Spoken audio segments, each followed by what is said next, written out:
What is going on, guys? My name is Hussein, and in this video I want to talk about layer 4 and layer 7 reverse proxies. And I talked about layer 4, layer 7 load balancing per se. I want to dive deep into the general case, which is the proxying of layer 4. And what does that mean? Or another word for it is called packet or stream level proxying. And layer 7 proxying, which is also called application layer proxying, and we're going to talk about all that stuff because there's options, and especially in HAProxy called HTTP, right? And the layer 4 is called TCP. In NGinx it's called HTTP, the context which refers to the layer 7, and the TCP, the layer 4 proxying in NGinx is called, I think, stream. I believe it's called stream. So we're going to discuss this stuff. The best way to discuss about this and is to assume the simplest case here, right? I'm going to assume this reverse proxy. This is my reverse proxy, and this reverse proxy have two backends. In this case, this is a web server called S1. That's another web server called S2, and they have the content, right? This content could be static CDN, it could be a CDN, content delivery network, right? Static cached file, or it could be complex REST APIs or GraphQL endpoints, right? Doesn't matter, and they are completely duplicated. There's some sort of a backend in the backend. This is, for simplicity, just assume H1 because H2 has a little bit of a complexity that I don't want to get in. Maybe in another video I'm gonna talk about H2. H1 is the easiest because each request will have its own TCP connection, right? So the client will establish a TCP connection between itself and the server. That's the first thing it does, right? And let's assume security 443 SSL TLS, right?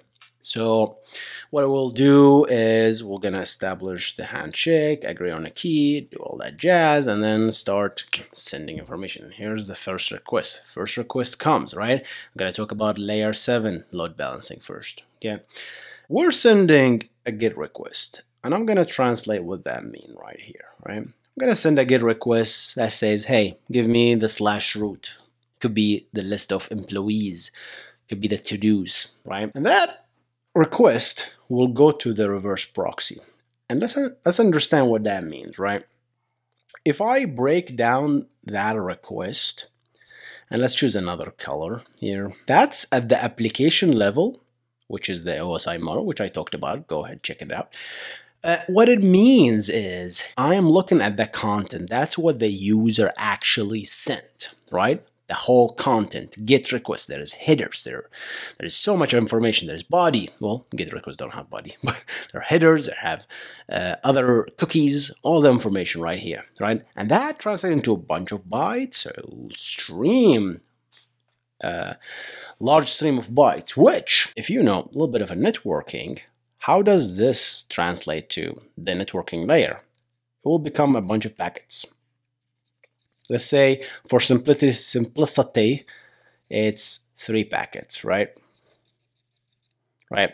Packet 1, packet 2, packet 3, right? So these 3 packets, right, represent the whole GET request. Probably it's more than that, but let's for simplicity. And this packet have headers, let's say the target IP address, which is this guy, the target port, which is 443, the source is a random port in here, and all that. So I talked about that. So guys, check the OSI model to understand a little bit of what was going on here.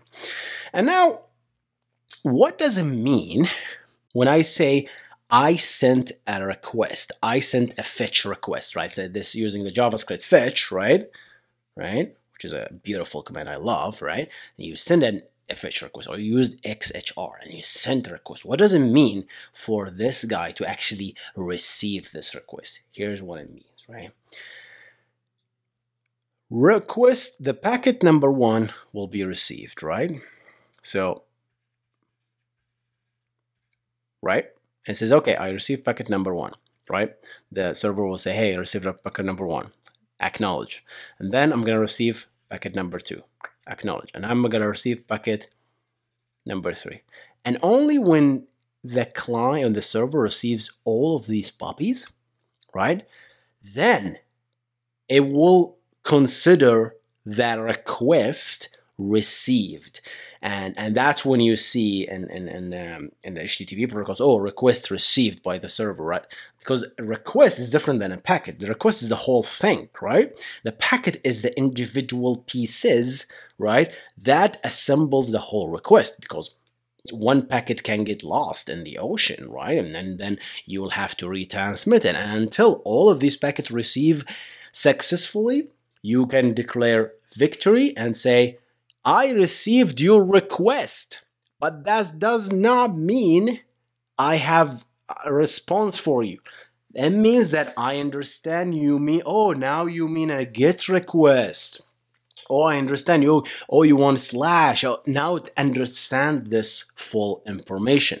And that's because it's a layer 7 proxy. It has to look at the data, right? So that means it also terminates the TLS, which we talked about, right? It looks at the data, so that means it's decrypt the traffic, look at the traffic, and decide. And now it didn't even respond first. It didn't even make any request to the backend, right? So now it understands it needs to make a GET request to the slash. It has a configuration that, hey, it needs S1 and S2 is part of the backend configuration for this reverse proxy, right? And we show how to do this in HAProxy. We showed how to do it in NGinx. Check those videos out if you're interested. And here's what happens now. Since this is a layer 7 reverse proxy, what will happen here is, says, okay, I am configured to use round robin as a load balancer, let's say.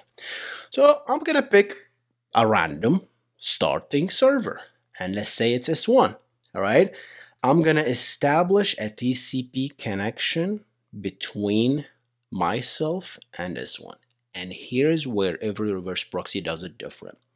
Some reverse proxy preloads this TCP connection when it starts by itself, right?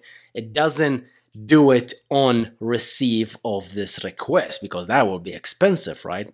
Establishing these 2 lines is expensive, 3-hand handshake and all that jazz, right? So it's expensive. So some proxies actually pool these connections, but I don't want to go into details because I want to make this high level as much as possible. Now, what it does, it says, okay, I want to make a GET request. Let's change back to white, indicating layer 7, right? So it sends that GET request to the reverse proxy, right? So what it does, what that means, let's translate that again. It means, again, 3 packets, right? It will make a brand new 3 packets, not the same stinking packets here, right? It will make a brand new one, right? And we'll start shipping those packets, right? Poof, poof, poof. Server 1 will do exactly like the server did, right? Oh, I got number 1 successfully, I got number 2, and I got number 3. Cheek, cheek, cheek. And if one failed, it will ask, well, not ask, well, the server will have some timeouts. Like, okay, I didn't receive an acknowledgement for number 3. Let me send it again. Let me send it again. Let me send it again until it receives it, an acknowledgement. And then, only then, if all these 3 packets are received for this request, it says, I received your request. Didn't actually say that, but it starts building like a Lego block. So, oh, this actually means a GET request. All right. Let me actually go process it. And all of this time, this guy's what? What is this, guys? It's supposed to be the sandwich. It's waiting. This client is waiting. Doesn't mean it's blocked. No, it does not. This is not 1999, right? We have asynchronous execution now, right? I can do other stuff while waiting. I have promises. I have async await, right? So it's waiting, but it's not blocked. I can still do other things, right? So it's waiting. This guy's waiting now for this guy. This guy is waiting for this guy. And you, as a user, is waiting for the machine, right? And now I received all this stuff. The process now will, if there's a database, it does exactly the same thing. It's not a GET request. It will be like, I don't know, select state and select star, wherever, right? And does the same thing. TCP connection, all that jazz, TCP IP. And then this will respond back with the result. Let's make it into white because it's a layer 7, right? White is layer 7. Green is layer 4. Okay. So it sends back the information. And how does it send it? Well, exactly the same. It could be one packet, could be two packets, right? Now I am sending back two packets corresponding to the result. And let's say the result is an empty array for simplicity, right? And then this will be sent, and then it says, okay, I received number one, I received number two. It will start assembling the response. The reverse proxy will assemble the response. And then when it has the response, it's, oh, it's an empty array. Let me add more information. Maybe it has the VIA headers, right? Because some reverse proxy does that. Let me add the X forwarded to, all that jazz. It can do that as well while requesting as well, right? Not just while responding. And then that thing says, yo, let me. Is it recording? Good. We'll send back the request. Send back the response. Boop, boop. And then do the exactly same thing. Start sending the packets. Two packets in this case. 1, 2. Received 1, 2. Successfully. Let's say number 2 was damaged. The client will wait for results, and then the server will not, actually the server will wait for an acknowledgement for packet number 2, which will not read, and then it will retransmit the packet number 2, and then it will say, okay, the packet number 2 received, and now 1 and 2 is equal to an empty array, for example, and then it will start compiling the results because it's just a binary, and it will JSONize this stuff if you need to be JSONized to turn it into JavaScript. If you're JavaScript, you use JavaScript. If you're using C#, it will turn it into objects, right? Classes, whatever, and then it will compile the result. So that's layer 7 proxying, guys, right? How about, right? And then if I send another request, let's say I sent another GET request on the same TCP connection, guys, right? Let's say another GET request, CSS. I own the CSS, right? That will do the exact same thing. The reverse proxy now will say, oh, I just talked to S1, it's S2's turn. So it will establish a new TCP connection. Again, these TCP connections might already exist, right? And then we'll do that, get the results, and then get back, right? So that's how it does it, right? So, and it can do this. It can flip between S1 and S2 because HTTP, in this case, it's a stateless protocol. Stateless protocol. That's why it can actually do this, right, guys? So that's layer 7 proxying. How about we jump into layer 4 proxying, right? It's actually a little bit more fun. How about we do that, guys? All right, guys, times for layer 4 proxying. How about we jump into it, guys? So layer 4 proxying is really interesting. I'm going to talk about one implementation of layer 4 proxying, but for layer 4 proxying, guys, I am going to skip the TLS for now because it's a little bit complicated. I'm going to talk about it at the end, right? So let's assume here now is just I'm about to send that GET request, right? And I don't want to complicate things, right? So let's start with the GET request. And now what I'm going to do is a GET request is a bunch of packets. Let's say it's 3 packets, 1, 2, 3, right? And here's what will happen. When I send this information, I'm going to send packet number 1. This server will receive packet number 1 as is. It will be encrypted, and we're going to talk about how it is encrypted, right? And this server will not even look at this packet. It will say, okay, I acknowledge I received your packet. Let me establish a TCP connection with one of the servers. It's still going to use round robin because that's the first ever request that happens, right? So it's going to, okay, let me establish a round robin request. I'm going to connect to S1. S1 is now the server to connect to, and that's it.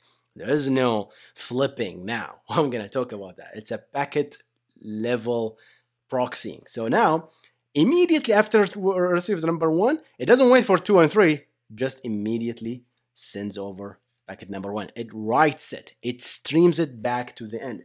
And server will say, okay, I acknowledged it. Doesn't even wait for the acknowledgement. And then 2 will be received and we'll send it over. And then 2 will be received here, right? And then 3 will be received and we'll just like poof, send it over, right? And we'll be act like almost like a true proxy at the packet level. It's called also packet level proxying sometimes, right? So it doesn't know that it's a GET request. It doesn't know it's a POST request. This reverse proxy is completely oblivious of what's going on. It's just blindly forwarding packets. And you have noticed, right? This packet, this segment is always being sent to the same server because it's a sticky thing, right? Because now as long as the client IP address, source IP address on source port is the same, it's always going to send it to this particular TCP connection. It's reserved for this proxy. And because this is obviously configured as a layer 4 proxy, I forgot to mention that. In case of NGinx, it's called stream, I believe. The option is stream. In case of HAProxy, it's called TCP. Right, that's the context you use. Once you do that, it's gonna do this. So this guy doesn't look at your data, doesn't know what your data have at all, right? So now the response will get back and say, okay, let's say there's a packet 7 and 8. Just not, so this is the response, right? And that response is an array, and it will send packet number 7. And this will receive packet number 7. And so, oh, I got something from this. I'm responsible of just writing the same packet back to the client. And the client will start, obviously, receiving this packet. And then packet number 8 will be received. This is obviously the response, guys, right? And then packet number 8 will be written immediately. It will just, whatever packet it gets, it will write it to the stream, right? It doesn't wait for the all packets because it doesn't need to make sense of the request of the application layer. So for all it cares, this could be a WebSocket connection, this could be HTTP3 traffic, this could be database queries, who cares? That's why layer 4 proxying is very popular if you don't want your reverse proxy to understand the protocol, right? gRPC definitely works with layer 4 proxying, but nobody's doing layer 4 proxying because you cannot do intelligent thing with the reverse proxy if you don't know what the request is, huh? We talked about the benefits of the layer 4, layer 7 load balancing, right? And what's the pros and cons, right? If you don't look, you cannot say, oh, wait a second, this is a GET request, so I can actually cache, right? I can do this stuff, but POST, oh, I cannot cache this stuff. Oh, no. You know, that's the idea of the things, right? So that's layer 4 proxying, guys, right? And then obviously once this is received, it will make sense and we'll say, oh, the client will say, oh, wait a second, this is actually an array, an empty array, whatever, right? So that's how layer 4 proxying works. So I'm going to go back a little bit and talk about the TLS step here because the TLS is a little bit complicated. All right, guys, so how about we talk about TLS, right? Because now this guy needs to encrypt the information, right? And it knows this is 443, so it is encrypted. So it will say, hey, before it send any GET request, hey, TLS handshake, client hello, right? And we talked about client hello and all that stuff. Check out the TLS 1.3 handshake video that I make, guys. And say, hey, client hello. This is the only thing that the reverse proxy actually, okay, despite me being layer 4 proxy, I need to look at this. So I need to look at if this is a TLS or, and it knows, right? And definitely knows because TLS is not encrypted. It has certain packets. Let's say it's just one packet for simplicity, right? One packet that represents TLS. It has all the information, all the headers, all the TLS extensions, all the ALPNs, all the G to the power X and all that jazz, right? All the numbers. And it has all this information. And what it comes here, it will actually look, but it cannot respond. What it will do, it will establish the TCP connection at the back end. And this is where it picked the round robin. That's the first one. Oh, round robin. I am layer 4 load balancer. Let's pick S1 or S2, right? Based on round robin. And that's it. We stick with it. Once we stick with it, we're going to send this information to the backend immediately. And now it acts as if S1 is negotiating the TLS between this and the reverse proxy, right? And it will, what we'll do is immediately it will calculate that information and it will respond back with the server hello, right? And the server hello will be packet number 2, wherever we'll have all the information. That proxy will not do anything. It will blindly just forward all the traffic to the backend. So the key will exist here, right? So this guy will know the key, right? This guy will know the key. This guy will not know the key. So now what will happen, all the GET requests that we talked about, this GET request will be encrypted with this, and we'll end up with what? 3 packets. And these packets are actually encrypted with this key. So even if this guy wants, it cannot look because it doesn't know, right? It doesn't know doesn't know how to decrypt it because it doesn't have the key, right? It almost acts like a man in the middle, right? It tries to sniff, but it cannot sniff because we're using the helmet, right? Cannot do anything, right? And the certificate is also served by this guy, right? And that's the certificate, not this guy. It will just serve that certificate in this case. This is one implementation, of course, guys. There are multiple implementation of this, right? And I'm not gonna go through them, right? There is an idea where, what if this guy doesn't have TLS, right? What we'll do, right? It will act like a TLS terminator in that case, right? So there are many ways. That's why proxying is so hard to build, guys. And I always ask questions like, how do people build web servers and proxies in the same time? Like NGinx, they must have shitload of bugs to fix, right? Because just having a reverse proxy, just having a proxy is so hard. Because look at all these cases that you have to counter with pooling and all that stuff. I'm gonna make another video, guys, talk about what really we can do here. We can do so much performance stuff here, right? Like one thing here where we're doing, right? We're establishing one TCP connection, right? That TCP connection, we cannot use it for some other request by Sally, right? From another client, right? We cannot use that TCP connection. Otherwise, we will end up with a lot of bad things, right? So we reserve this TCP connection for just that streaming, right? And that's a waste, right? That TCP takes memory here. That TCP connection takes a lot of time to process and do all that stuff. So the more we minimize the TCP connection, the better. Obviously, that's why I'm gonna make another video where Quick can actually help. I'm not aware of any reverse proxy that uses Quick on the back end. Yes, there are some that uses Quick on the front end. That's different, okay? Quick on the back end, or even HTTP too. Forget about Quick. I mean, you don't really need Quick at the back end, right? It doesn't give you much performance because your back end is badass, right? This back end is gonna be like 100 or 1 tera, right? Because it's all going to be probably a cloud architecture where these are badass bandwidth, right? It has so much information and there's like 100 gigs or 1 tera worth of bandwidth. So you don't really care of packet loss here because you're probably not going to have packet loss. But here, packet loss is very possible, very possible, because there are like oceans and stuff between this client and this reverse proxy. All right, guys, sorry for the mess I made on the virtual board. Hopefully you enjoyed this content. I'm gonna see you on the next one. What should I make? If you want me to make this quick video on the back end, these are just ideas that pop in my head and just discussions. That's why I want you to call me out on things that doesn't make sense. I say, hey, Hussein, doesn't make sense. No, that's not true, right? Or no, or for example, no, I think this is better than this.